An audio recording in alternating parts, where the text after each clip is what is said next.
Vamos directo a lo esencial.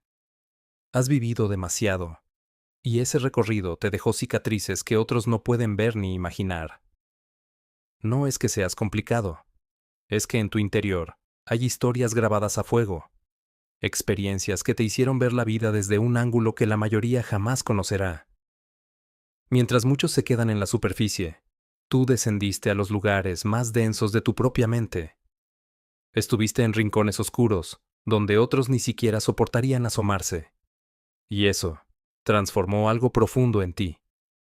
Pero aquí viene la parte que nadie te dice con claridad. Ese dolor que cargas no es una condena, es un código, un idioma íntimo que solo comprenden quienes pasaron por la misma tormenta y se reconstruyeron pedazo a pedazo. Crees que ese sufrimiento te quebró, pero en realidad te dio algo que la gente común no alcanza: perspectiva.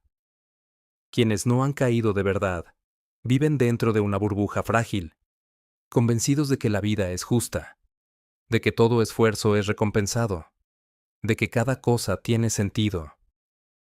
Tú ya descubriste que el mundo no funciona así. Has visto de cerca cómo el caos llega sin aviso, cómo el dolor irrumpe sin permiso, cómo la existencia destroza sin explicación alguna. Y aunque eso duele, también te liberó de muchas ilusiones que mantienen dormidos a los demás.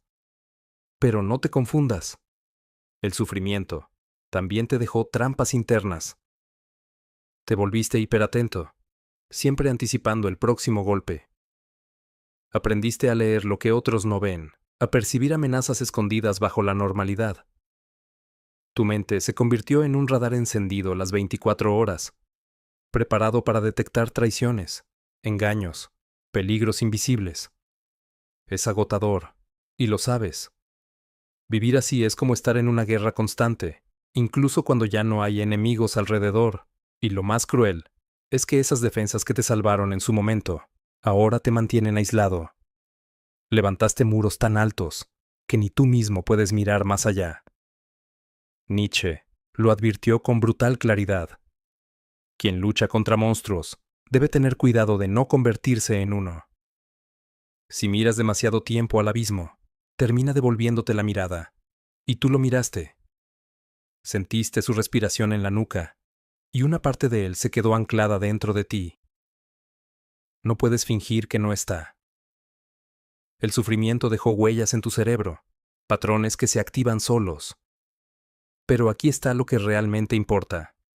¿Vas a permitir que esos patrones te dominen, o vas a transformarlos en herramientas? La psicología del sufrimiento es mucho más profunda de lo que suele explicarse. Cuando atravesamos un dolor extremo, el cerebro literalmente se reorganiza.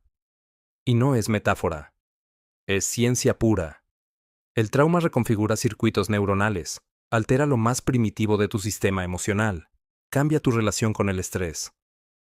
Tu amígdala se vuelve hipersensible. Tu corteza prefrontal lucha por mantener el control. Tu hipocampo almacena fragmentos de memorias que explotan sin aviso. Es como si tu mente aprendiera un idioma nuevo, el idioma del peligro.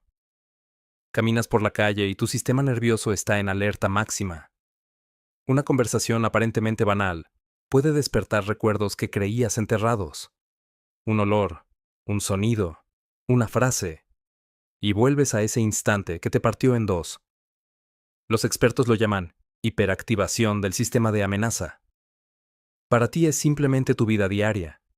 Vives en dos tiempos a la vez, el presente y ese pasado que insiste en no irse. Y aquí viene una verdad incómoda. El sufrimiento no te convierte automáticamente en una persona mejor. Esa idea romántica de que el dolor te purifica es falsa.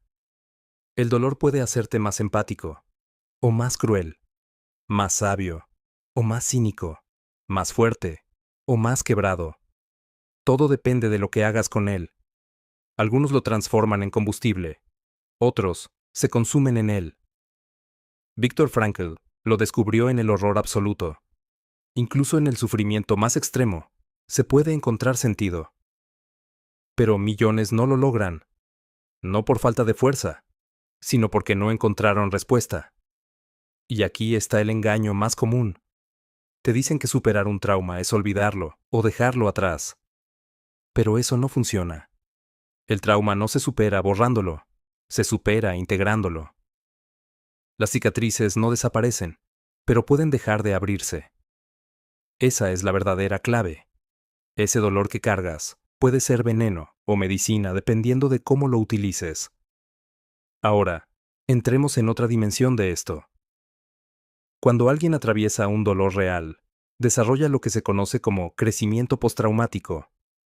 Aunque parezca contradictorio, tu capacidad para agradecer se vuelve más profunda porque viviste la ausencia. Tu valoración por lo básico aumenta porque sabes lo que es no tenerlo. Tu tolerancia al dolor sube porque ya enfrentaste lo peor. Pero esa fortaleza viene con un costo. Te volviste casi incapaz de conectar con quienes no han vivido lo mismo. Sus quejas te parecen tonterías, sus miedos infantiles, sus problemas insignificantes. Y aunque tengas razón, esa forma de ver la vida te aísla. Te conviertes en un observador que entiende todo, pero no pertenece a ningún lado. Sientes, pero no compartes. La gente nota esa distancia. No es frialdad, es protección. Bajaste la guardia demasiadas veces y dolió, así que la mantienes arriba. Y sin darte cuenta, te convertiste en una isla. Los estudios sobre trauma muestran algo impresionante. Quienes han sufrido profundamente desarrollan una sensibilidad casi sobrenatural a las señales sociales. Detectan mentiras, microexpresiones, tensiones ocultas. Es un mecanismo de supervivencia. Tu cerebro se convirtió en un detector de amenazas tan preciso que capta lo que otros ni sospechan. Pero esa hipersensibilidad también es un castigo. Sientes las emociones de los demás con demasiada intensidad. Una conversación corriente te agota porque procesas niveles de información que nadie más percibe. Y cuando tratas de explicarlo, te miran como si exageraras. No lo ves. Lo detectas. Tu sistema nervioso fue entrenado bajo fuego. Y aquí llegamos a otra verdad brutal. El sufrimiento te enseñó a sobrevivir, pero no a vivir. Y la diferencia es abismal. Sobrevivir es defenderse, protegerse, anticipar peligros. Vivir es abrirse, probar, arriesgar, decidir. Tú quedaste atrapado en modo supervivencia, incluso cuando el peligro ya no existe. Tu cuerpo sigue actuando como si estuvieras en guerra aunque estés en paz. Eso, en esencia, es lo que te está desgastando. Tu sistema nervioso no aprendió a desactivarse, y ese es el verdadero infierno silencioso. No porque el evento traumático siga ocurriendo, sino porque tu cuerpo todavía cree que estás ahí. Sigues produciendo cortisol como si te estuvieran persiguiendo, aunque estés sentado en tu casa sin amenazas reales. Esa activación continua desgasta tu salud, tu energía, tu sueño, tu ánimo. Hace que te sientas viejo antes de tiempo, cansado incluso después de descansar, drenado sin motivo aparente. Pero hay algo que casi nadie te explica. Desactivar ese sistema no es debilidad. Es una de las batallas más difíciles que alguien puede enfrentar. Implica soltar el control, permitirte confiar, bajar las barreras que te protegieron durante años. Es aterrador, porque quedarse con las defensas levantadas es incómodo, pero seguro. Abrirte, en cambio, se siente como caminar sin armadura en un campo desconocido. Y el trauma altera algo aún más profundo, tu relación con el tiempo. Mientras la gente que no ha sufrido vive en un presente relativamente estable, tú te mueves entre fragmentos. El pasado aparece sin pedir permiso, invadiendo el ahora.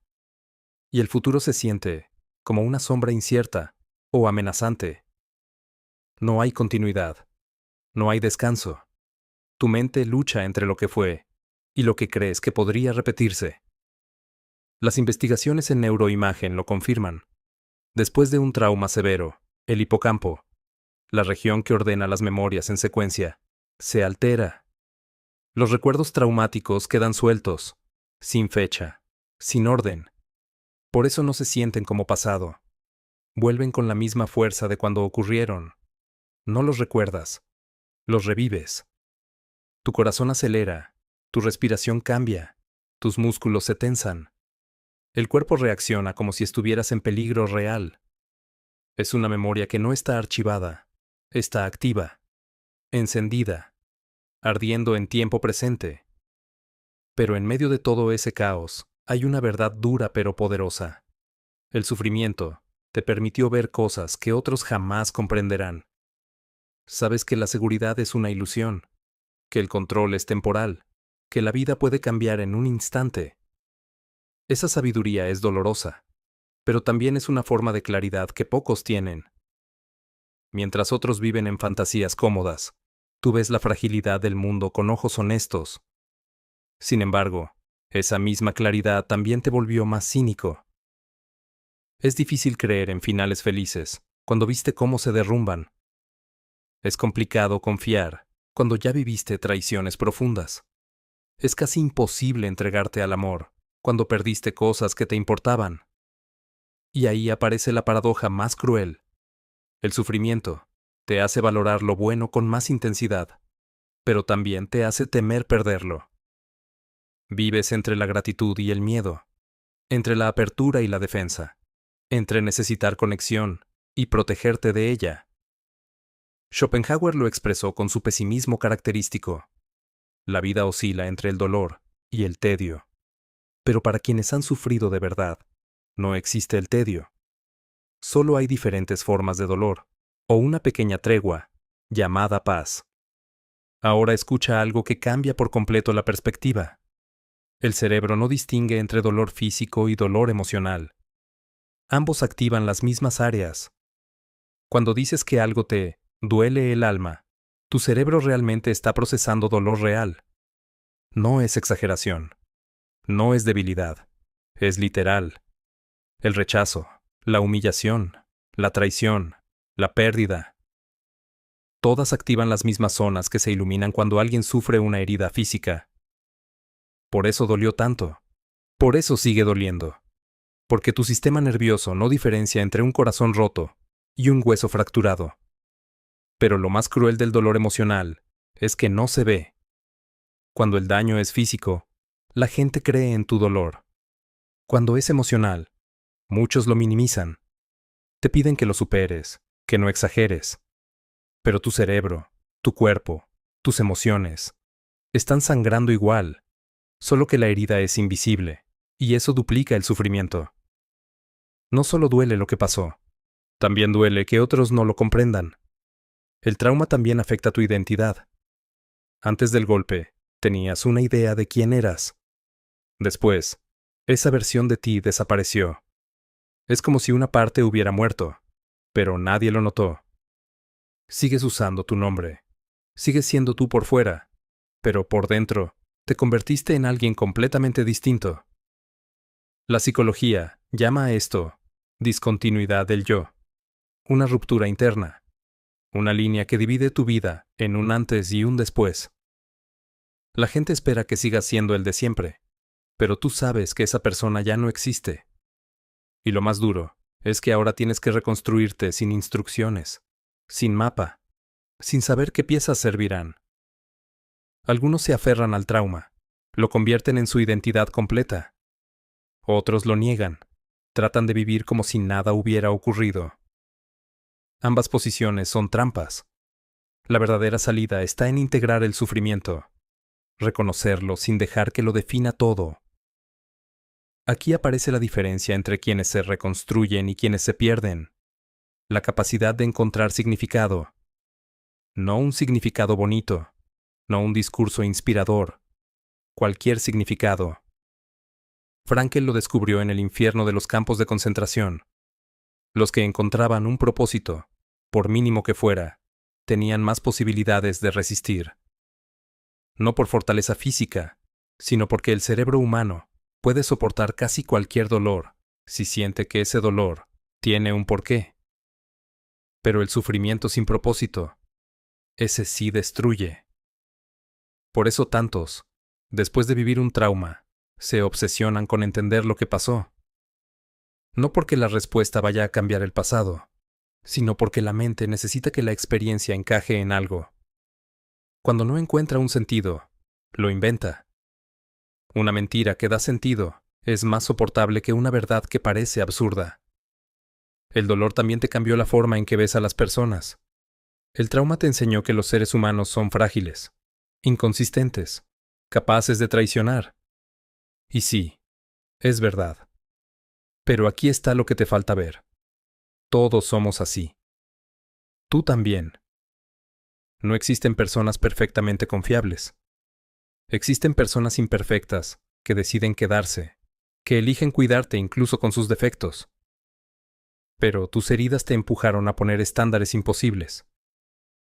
Esperas que la gente adivine cómo te sientes, que vea tus heridas sin que las digas, que nunca falle. Eso es imposible. Y cuando fallan, porque fallarán, tú te alejas para protegerte. Cortas vínculos a la primera señal de peligro. Es un mecanismo de supervivencia muy efectivo, pero te deja solo. Terminas rodeado de muros que tú mismo construiste. Y lo más duro, culpas a los demás por no derribarlos, cuando fueron diseñados precisamente para que nadie pudiera cruzarlos. Los estudios sobre apego en personas con trauma muestran algo revelador. Desarrollan un estilo llamado apego desorganizado. Quieren amor, pero lo temen. Buscan cercanía, pero se sabotean.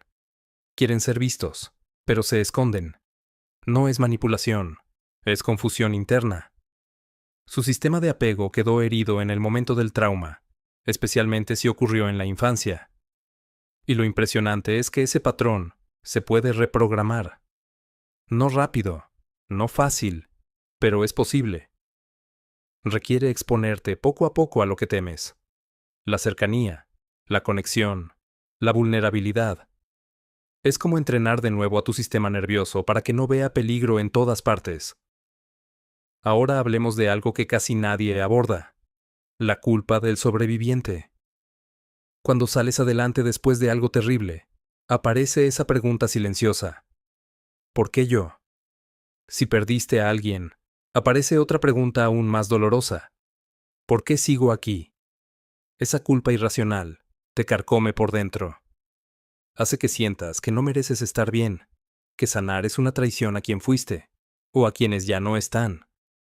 Esa culpa hace que muchas personas se saboteen justo cuando empiezan a mejorar, porque mejorar se siente como olvidar, como minimizar, como decir que no fue tan grave.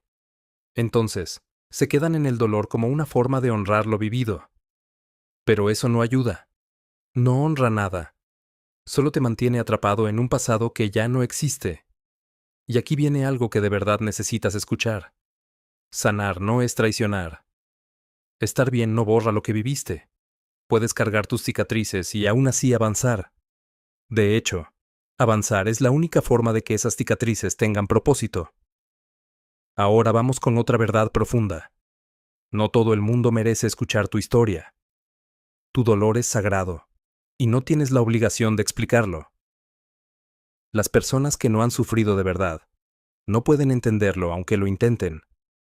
Puedes describirlo con metáforas impecables, y aún así, no lo sentirán, y está bien. No necesitas comprensión para validar tu experiencia. Pero aunque no necesites que te entiendan, sí necesitas ser escuchado. Y eso es muy distinto. Ser escuchado solo requiere que alguien esté presente, sin juzgar, sin interrumpir, sin corregir. La mayoría no sabe hacer eso. Escuchan para responder, no para sostener. Buscan dar soluciones, cuando lo único que un sobreviviente necesita es un espacio seguro, donde pueda hablar sin miedo. Los terapeutas especializados en trauma lo saben bien. Su trabajo no es darte respuestas, sino sostenerte, mientras las encuentras tú. Crear un espacio en el que tu sistema nervioso, por primera vez en años, pueda bajar la guardia y descansar.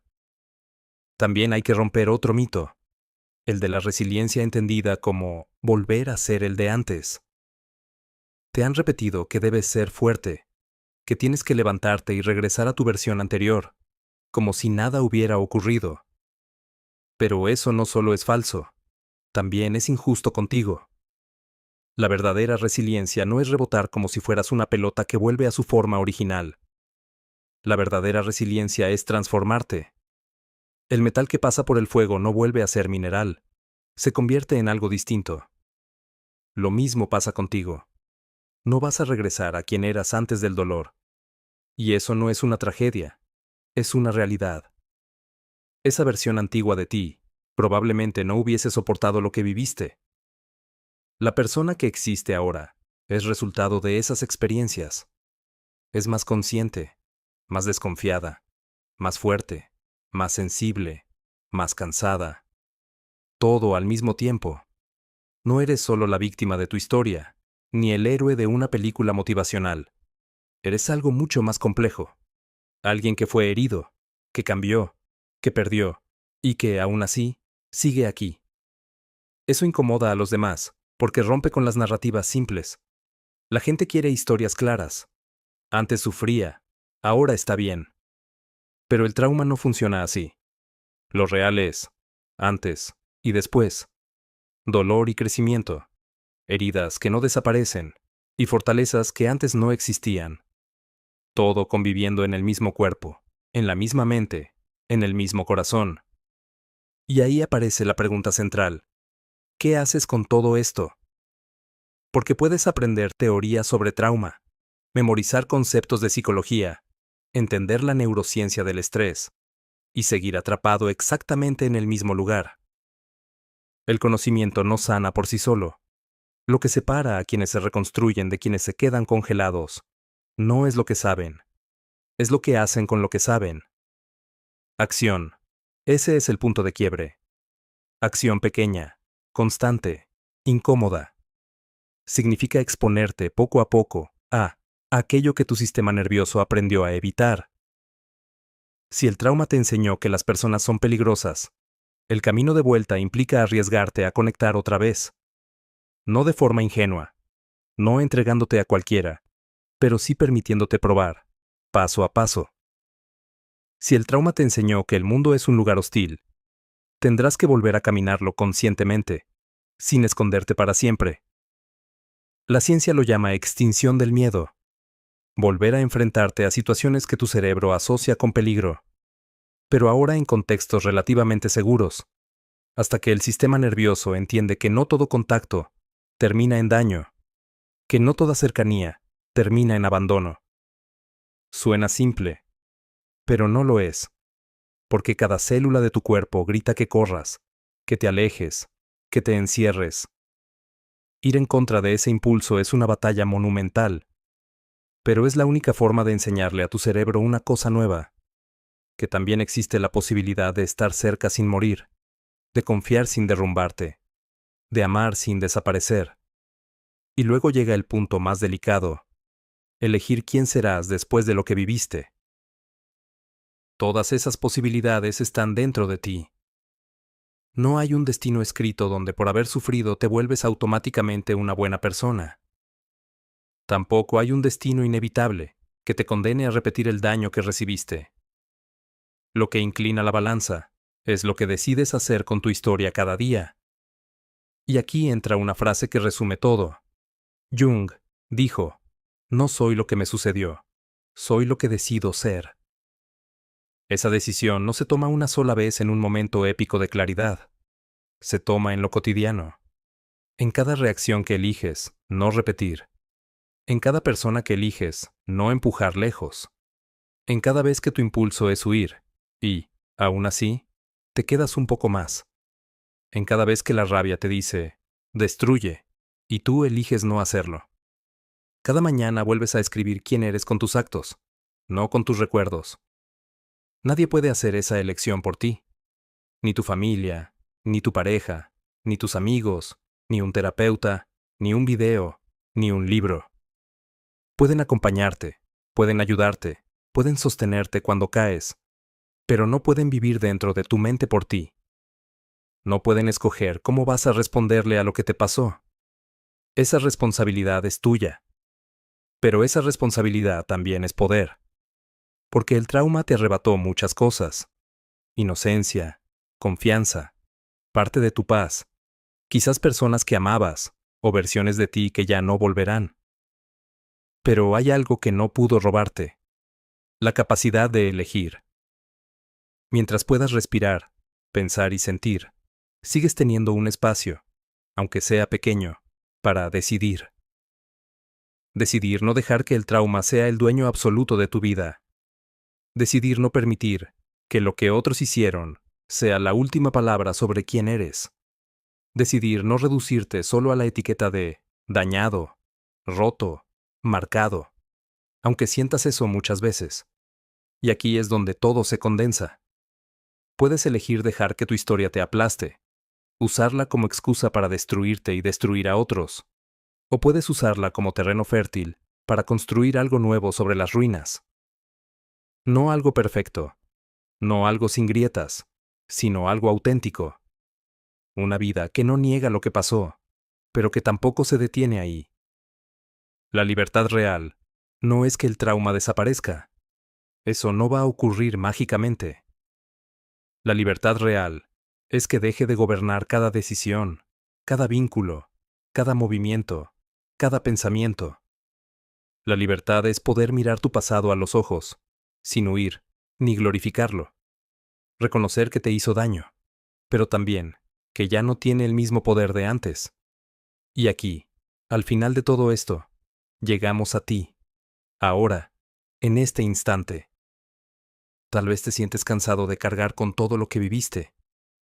Tal vez te sientes incomprendido, aislado, diferente, como si vivieras en otro planeta emocional. Tal vez tu mente te repite que nadie te va a entender, que es más fácil seguir solo, que es más seguro no intentar nada nuevo. Pero también hay una parte de ti, aunque sea mínima, que quiere algo más, que no se conforma con simplemente sobrevivir, que está harta de la guerra interna constante. Esa parte es la que importa. Ese pequeño impulso hacia adelante es el que ha evitado que te rindas del todo. Y ahí está la invitación. No esperes a sentirte listo, porque nunca hay un momento perfecto. No esperes a que el dolor desaparezca por completo, porque no funciona así. Empieza con lo que tienes ahora mismo: tus cicatrices, tu cansancio, tu lucidez, tu rabia, tu sensibilidad, tu miedo, tu deseo de algo mejor. Con todo eso mezclado, da pasos pequeños. Habla con alguien que pueda sostener tu historia sin juzgarla. Permítete una conexión que no parezca del todo segura, pero tampoco del todo peligrosa. Date permiso de descansar sin sentir culpa. Busca ayuda profesional, si puedes, y si está a tu alcance. No porque estés dañado, sino porque mereces aprender a vivir de otra manera.